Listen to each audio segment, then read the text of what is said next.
Welcome back, everyone, to another episode of 1111.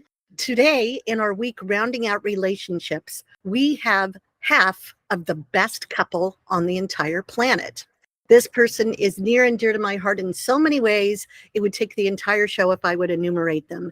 But I will tell you that she's one of the greatest people on the earth. I'm sure that won't be difficult to live up to at all. So with that, mystery guest, will you please tell us who you are? And then we want to know two things: what you do both theatrically and what you do philanthropically. Well, good morning, everybody. My name is Patricia Ann Miller.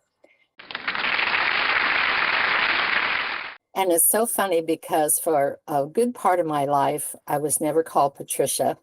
By my family, I was called Tootie. And to many of my family members, I'm still Tootie and Aunt Tootie and Cousin Tootie. I love my full name, Patricia, but people always want to turn it into Pat. So I tell them, okay, you can call me Trish. And then Trish is what I go by most of the time.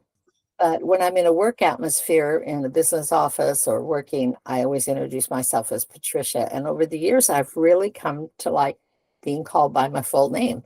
So that's me. I love theater. I've been doing theater for, I guess about 35 years or more. I got into it when we lived up in Big Bear Lake, and I was raising my family up there. And they needed somebody to come into a choir, so I got into it that way. But what do I do theatrically? Started out working backstage, either in an ensemble group out front or mostly doing stage management and costumes. I remember I costumed the man who came to dinner, and that was just a real challenge because it was in the 1930s. And I went all over looking for costumes, and it was really a beautiful show. It really looked period. And I love that aspect of theater, the backstage, the costuming, the lighting. There's so much that goes into making a certain feel when you're seeing a production. You want everything to match the period so that the audience doesn't have to think about it. They just accept it when they see it. And that's the way I feel about when I'm directing shows. I started directing my first show when we lived in Big Bear.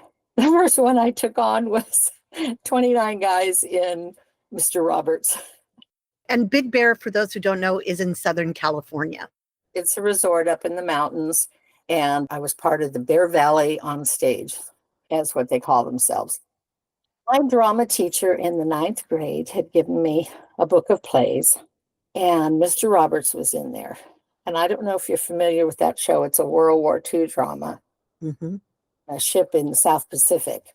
And I related to all of those sailors. I related to Mr. Roberts.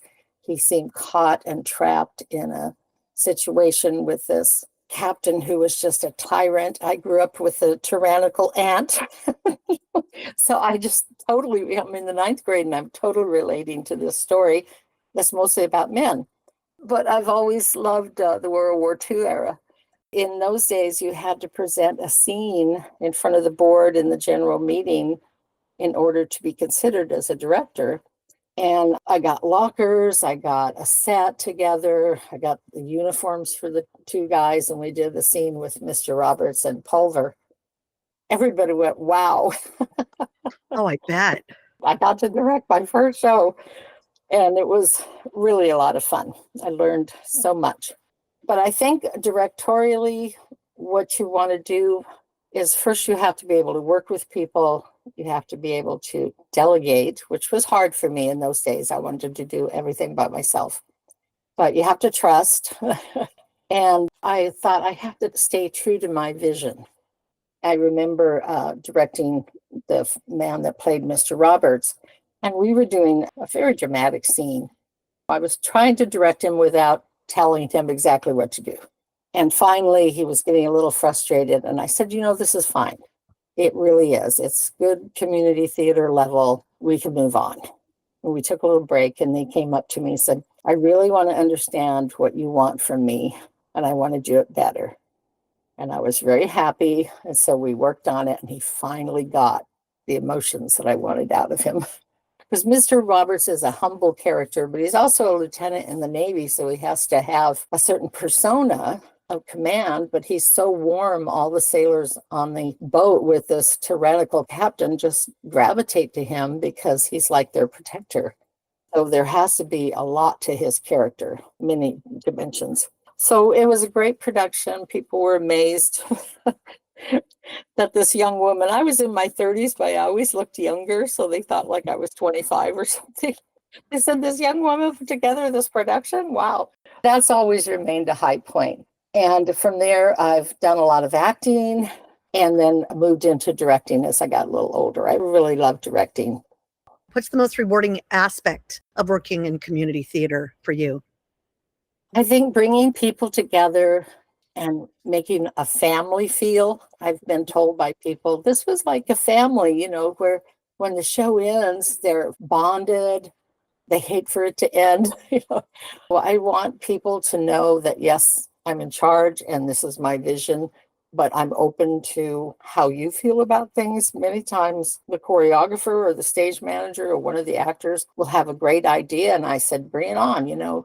I like that working together aspect of making the show part of everyone. When you're a director, there's a fine line. It's not like everyone can have input. Sometimes you have to say, that's a really good idea, but it doesn't work here. And I've learned to say that over the years. Working with large casts like Mr. Roberts, Fiddler on the Roof, South Pacific, Little House on the Prairie, those all have a lot going on and a lot of different scenes.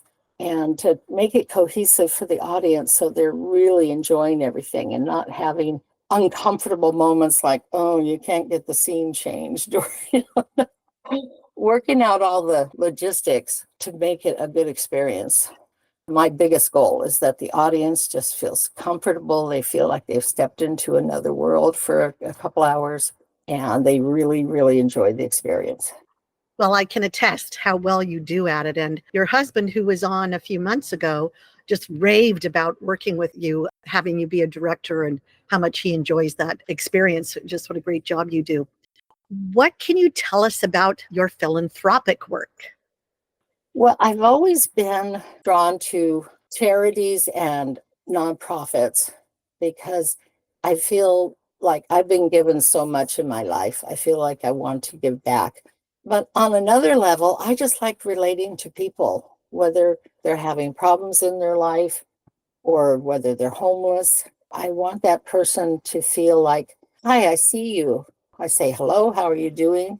I knew a lady in a wheelchair who worked with her daughter for a long time in some theater in Huntington Beach. And she said that the worst thing is to be going down the street and people look at you and they avert their eyes.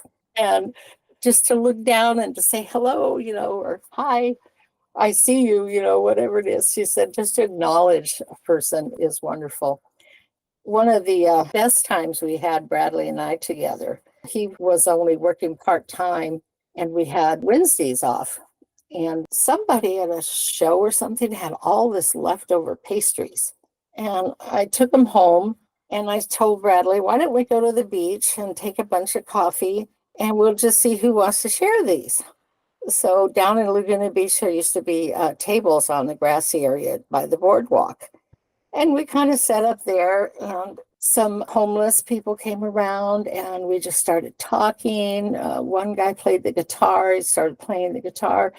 We started making friends and we said, why don't we do this every Wednesday?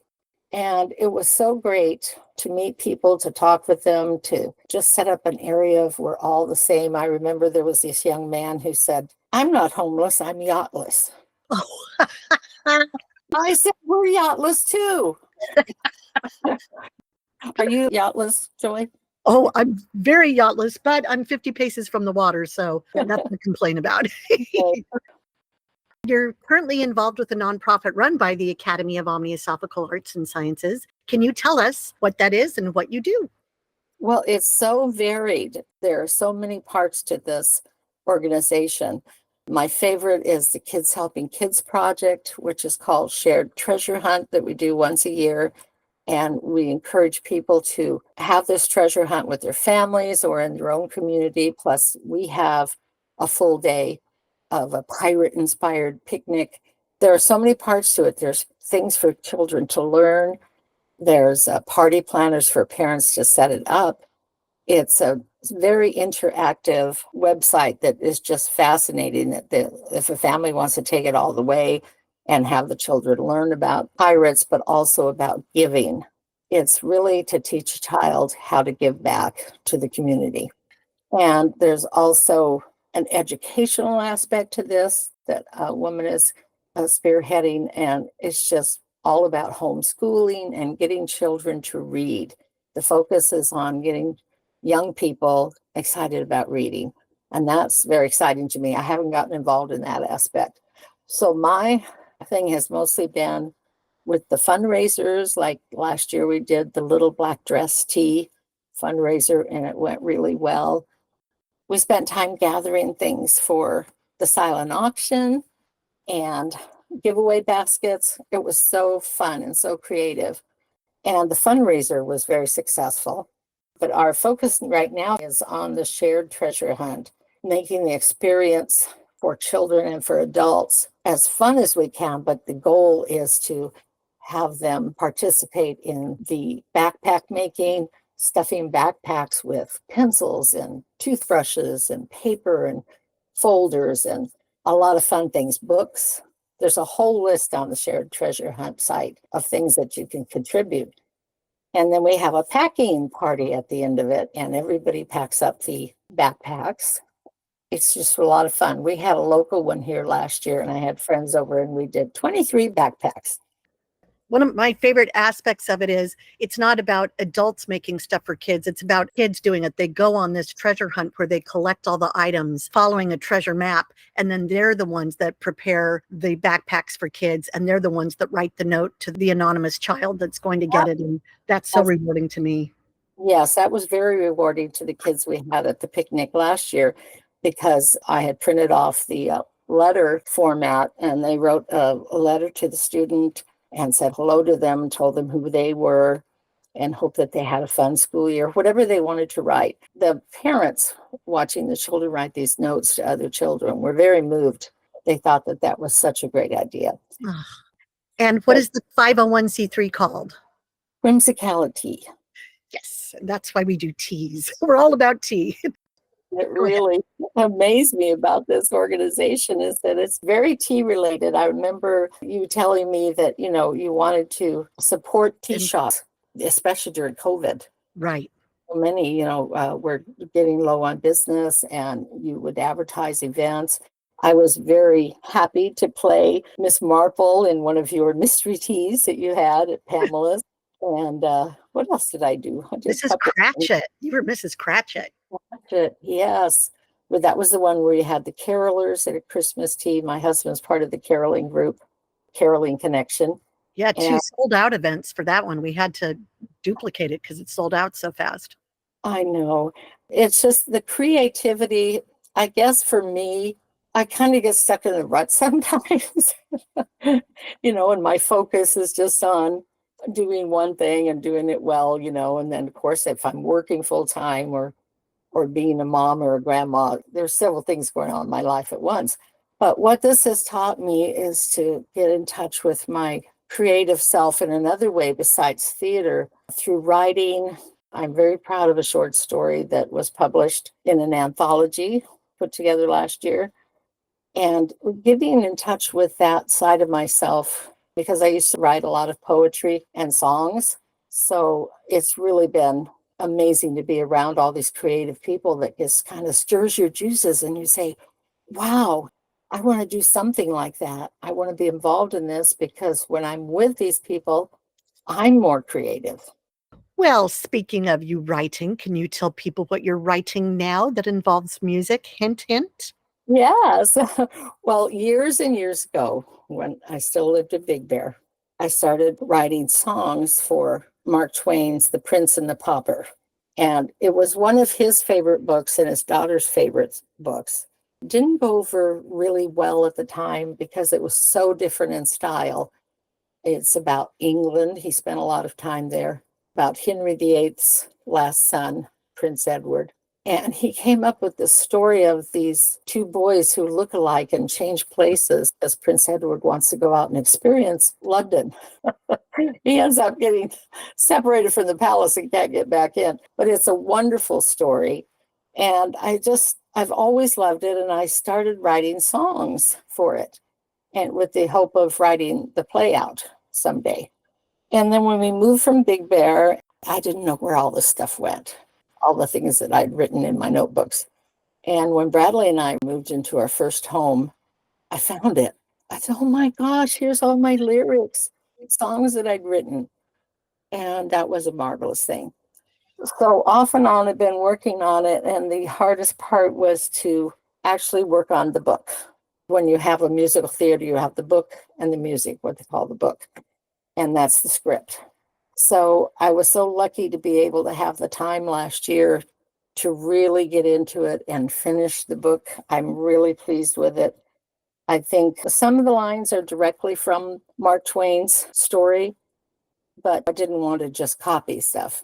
I just wanted to put it in my own words, but still in the old English style, and make it readable and relatable to people. So sometimes you can't just copy a story or do a story that's written like with a Scottish accent or with the English style and have the audience sitting there going, what? I Right. didn't understand that.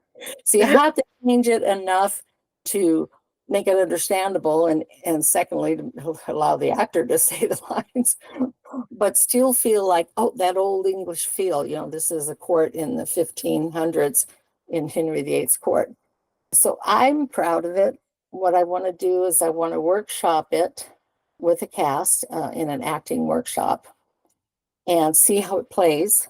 And then I think one of the community theaters that we've worked with will probably let us use their theater to have a couple of performances with friends and parents and whoever wants to come. And we'll actually see, wow, does this work? But in the workshop area, I could see what's working and what's not. Well, I am proud to be an angel investor. I've always wanted to invest in a show, and thanks to you, I got the opportunity. I'm thrilled. My next step is to get these songs recorded enough in a simple format so that an arranger can take it and help me work on rhythms and things like that. I'm trying to be patient, but I can't wait. I'm so excited. Yeah, I sing the last song all the time to myself when Oh, one of these days you'll have to sing it to me. Since this is Relationships Week, tell us how long you and your husband Bradley have been together. Well, we met 36 years ago. My daughter and I went to see The Wizard of Oz, and he played the lion, and he was so wonderful. Oh, I bet. And I had a friend. We had moved down from Big Bear, and so had he. He had done his show called Letting Go up in Big Bear, and it was a wonderful show about a young man who's going through a lot of changes in his life and a relationship that he has with his father that's a little rough. So he wanted to redo the play and do it down here. So I talked to Bradley about coming and auditioning for this original play. And I said, do you play guitar? He said, yes, I'm not the best, but I do play. He played quite well in those days. There's a funny song that Fred, the author, wrote for Bradley. It's all about Bradley's praises, but he can't play an F. Oh, He has really a lot of trouble with an F, but it was cute. So we did that together and became really good friends. And then we found out that there was an attraction there. We were very simpatico about so many things. The one problem was that he's younger than me, and I thought that was going to be a problem, but it ended up not being. And we got married a couple of years later in 1989, and November will be our 35th anniversary. It hardly seems like it can be that long, and yet sometimes I feel like we've been together all our life. well, you guys have lived so fully together. You have lived a lifetime together. I used to call us theater hoes. We would open a show on a Friday and go and audition for something on a Monday. Oh my gosh. A week or two might go by, we'd audition for different shows, so we're getting another show together. Oh my gosh. What's it like working together? It's really wonderful. I think it's because we check our egos at the door. Brad accepts me totally as a director. although he does push back, which is great for an actor to do. That doesn't feel right for me. We talk a lot about our plan. He often, if it's a musical, will choreograph the show for us because I really love his choreography. When we did West Side Story at the Westminster Cultural Arts Center years ago, I was amazed at the choreography that he was doing. He wasn't in the show. He was the choreographer on that one. And we put together a wonderful production. The same with 1776, which is dear to our hearts. When you play John Adams, you're the crux of the show. And it's just like he embodied that character. And mostly, I didn't have to direct him a lot. It was mostly moving the other 20-some guys around him Right. and action. But yeah, I mean, I don't know if he told you the same thing, but it's just trusting each other. We talk about our vision for the show and for the character. And that's what an actor has to do. They have to accept, here's what the director likes. And it just has never been a problem that I'm his wife. In fact, we'll kid about it, when you give notes at the end of the rehearsal, notes for different people. I said, in all fairness, now here comes notes for Bradley. Because he's my husband doesn't mean he doesn't get notes. Right. And people will laugh, but they accept that. It's really good. I remember when we were doing Fiddler on the Roof, there were so many aspects to everything. Bill Wolf was doing the musical rehearsals, which I always attend because sometimes I have a vision for how the song should be. And you have to work with the musical director and say, I really want it slowed down here or picked up for emotion, not always just as it's written. You have to look at what's the character's doing. For me, anyway. I've always been blessed with people who don't mind working together. In all fairness, I tell Brad, I want you to try out for this part, but if he says the same thing, if somebody else comes along and blows you away, I'm not going to mind at all if you don't cast me. Are there any misconceptions about working with a spouse? Yes, I think a lot of people think that there's got to be infighting or some kind of a jealousy, and they're a little nervous at first. Oh, this is going to be one of those family affairs. But right away, they see the respect we have for each other and how we include the cast in our lives for those 8 weeks. Well, it's actually 6 weeks of rehearsal and then 4 of performance. So it's 12 weeks. It's a long time. Brad has been around some people in the past who they're constantly arguing and fighting in front of people. And it's so uncomfortable. And I said, you have to tell those people, you make us very uncomfortable. You need to do this at home. I think one of the hardest things I've ever had to do in theater, and I've had to do it a couple of times, is to fire someone. And again, that comes with life skills, with knowing what you want. I used to work in human resources, and we always, with performance reviews and everything, you give a person a chance, you tell them what you want them to do, you tell them, what needs to change, and then you wait a while and see if that's happening. So by the third time, if they haven't done it, then you have to fire them. So I took those values and I did it with theater. This one young man, he just was too full of himself, very talented actor. And he didn't think he had to come and rehearse with other people. What? Well, I don't really need to rehearse with them. And then he just constantly wanted to do everything his own way, which was totally the opposite of what the author was writing. It was an original play, and the author and I talked about it, and he said, can you get him to not do that? And I've been talking to him. I told him what our expectations were. And finally, I was telling him it wasn't working, and he just hauled off and was yelling at me, very tall man. I didn't know if I was going to get hit, but I just said, you need to calm down. I know this is hard, but you are not a team player, and this is not working. And I think maybe something's going on, because I had known him from before in other shows. I said, if something's going on in your personal life or something, maybe you need to go home and take care of that. Anyway, it's hard to fire people. I had to once fire someone for being creepy. All the females in the cast felt uncomfortable around him. And we had a girl that was in her teens that had some close scenes with him. And we had to fire him literally for making the entire cast uncomfortable. It was very difficult. What's your biggest challenge when it comes to keeping your romance alive? Because you and Brad act like you're in your honeymoon at all times. I think he set the tone. When we were first together, we're always busy doing shows and you admire each other and you tell each other wonderful things. But as the years pass, you can't forget to let that go. I think a lot of people start taking each other for granted.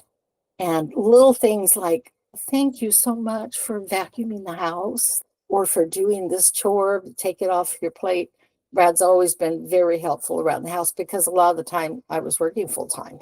And I've always believed, as a feminist, if you're working full time and the husband's working full time, then the household things should be shared. And they are. And he'll fix dinner if I'm coming in later than him. So we've always had that together. But I wake up every morning, he says, "Good morning, beautiful." And I know I don't look beautiful. And things like just taking that moment to talk, to thank someone, to rub their back, especially if there's trouble at work or in the family. You have to be a good listener.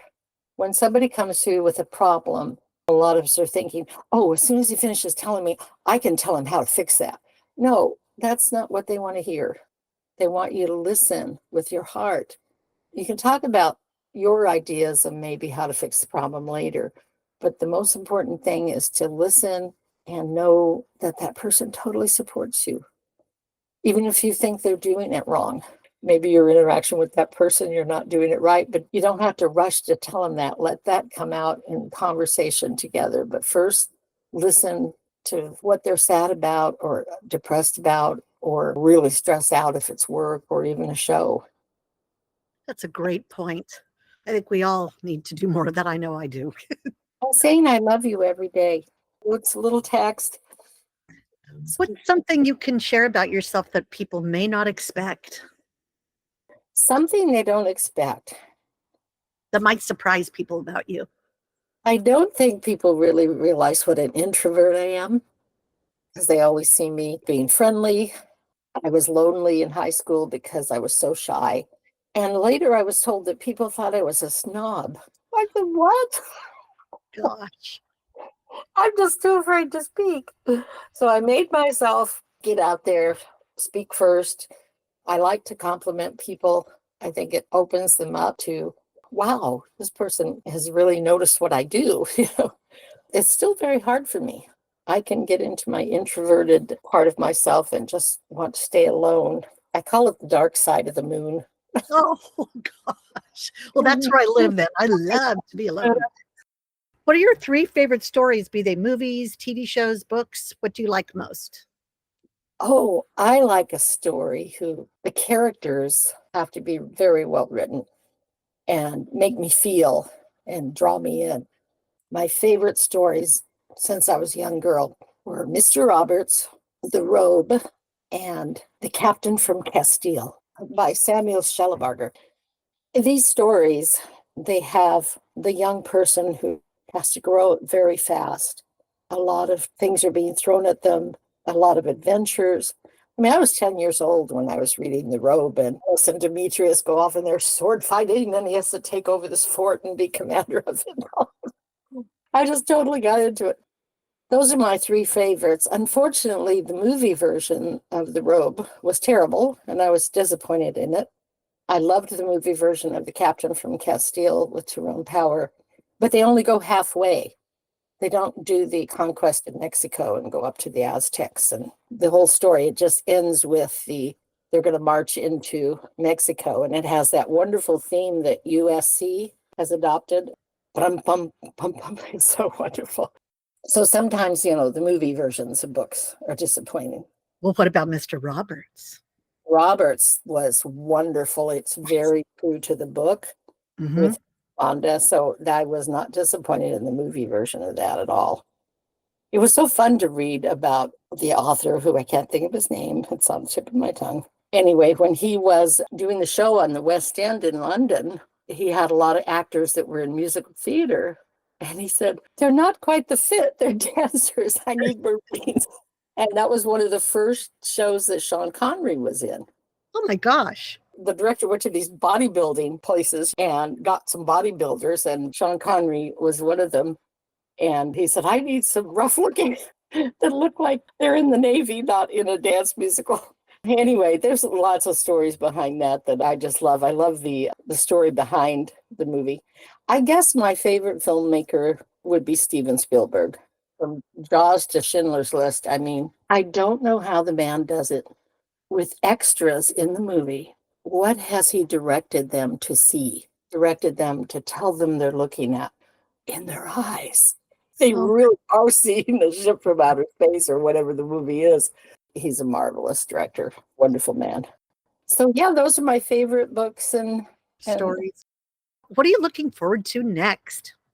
well, right now, like I said, I'm very excited about getting my music down and finishing the music and book for Prince and the Pauper.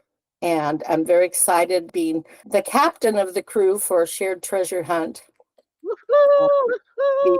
Oh, it's very exciting to be successful. I want everybody to have a good time and for us to have lots of kids and families come with things to contribute to the backpack for less fortunate kids.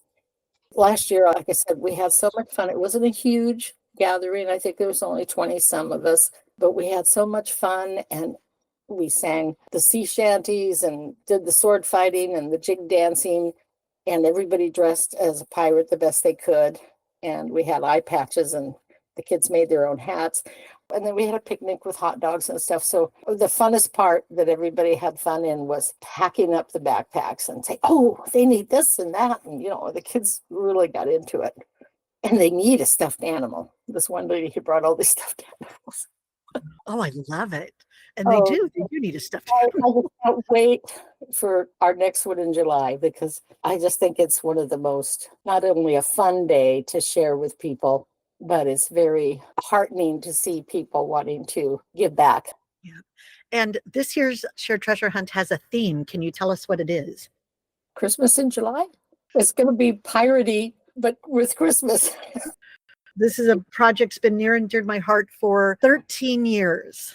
And to know that you are the captain of the ship, I know it's going to get into port safely and it's going to be a big splash. So I'm done with my sailing metaphors. I just know that it's going to thrive on you. I'm so grateful. I think with the pirate theme, calling this a shared treasure hunt, and I know Bradley has done some little videos on the website for Shared Treasure Hunt. I think it's just something that people just have fun with because we don't focus on the bad side of being a pirate. Well, my theme of where I live, my decor is literally retired pirate captain who went through a wormhole and ended up in modern day. That's how my place is decorated. So I'm right there with you. He went through a wormhole and ended up. And in an efficiency, and he downsized, or maybe he had his loot taken. I don't know. In fact, I'm looking at some of the pirate stuff I have right now, and some of it's from you. So that makes me smile every time I see it. In our non-interview podcast episodes, we assign listeners a tiny task each day. What sort of tiny task would you like to assign to them today?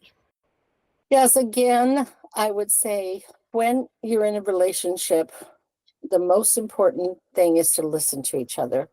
Practice just asking your spouse or your significant other about themselves, something about the day, and then be prepared to listen and compliment. Wow, you handled that well. Or sometimes a person walks in from work and we're busy doing a million things. Just take that extra few seconds to go up and give a hug and a kiss. And, it sounds mundane. How was your day? But you don't have to put it like that. You can say, I hope your day was great. And if they say, well, oh, what's wrong? And then be prepared to listen. Just have those few moments where you drop everything and dinner might be on the stove or whatever, but just be together, whether it's in the kitchen or whether you sit down for a few minutes, because listening to each other and supporting each other goes a long way.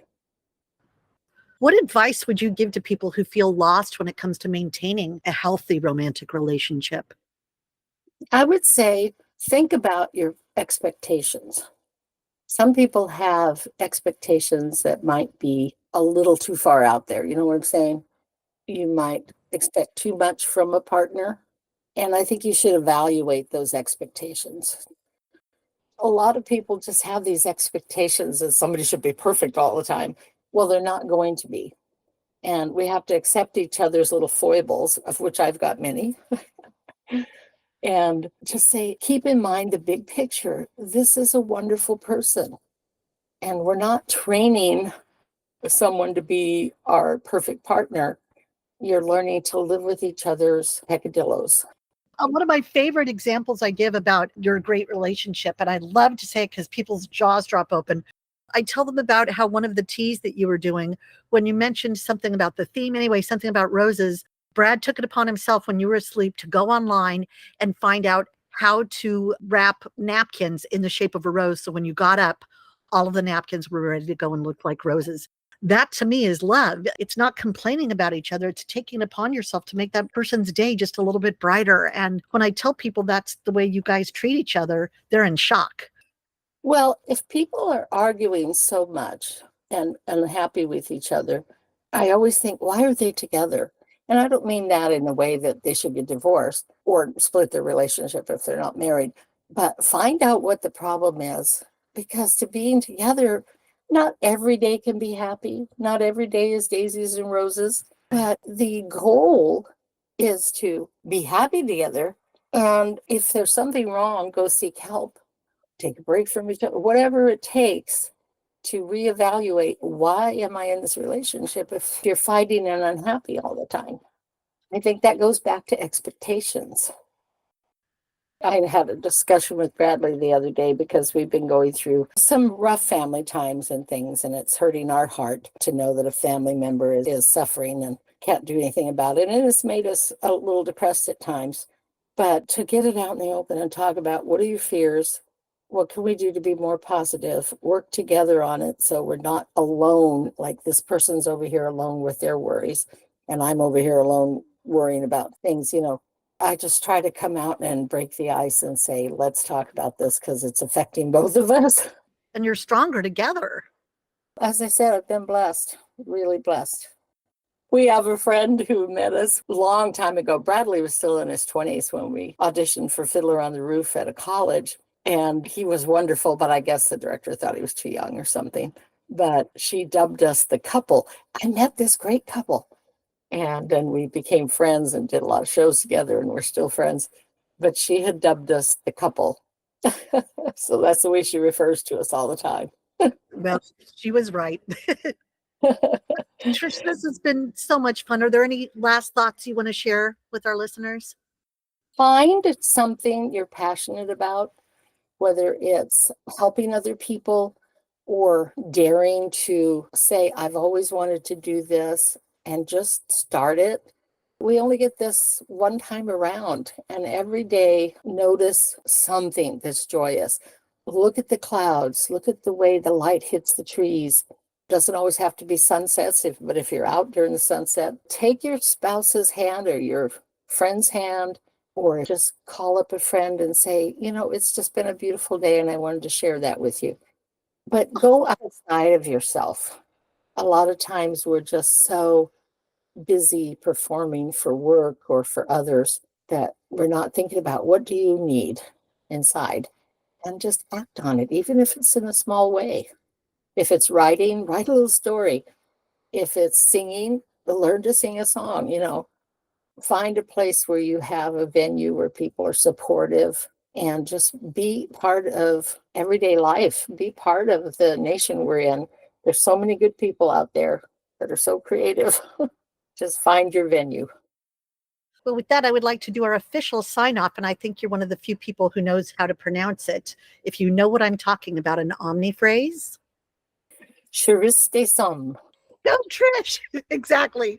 So ditto to everyone out there. And Trish, thank you for this. I hope people will be as inspired about the example you're setting as far as how to treat others as I am, because you are the couple. And when people talk about relationships in this day and age, and it's not like it used to be, I'm like, I've got a pair to show you and they will restore your faith. So thank you for being such a shining light. It's just such a thrill to get to know you guys and to call you good friends. So with that, we will sign off, everyone. And as always, we will be back tomorrow. Whatever you do, do exactly what Trish said. Take the time to grab your friend or your loved one's hand and share those moments together. That's the good stuff. Bye, everyone. Tuta.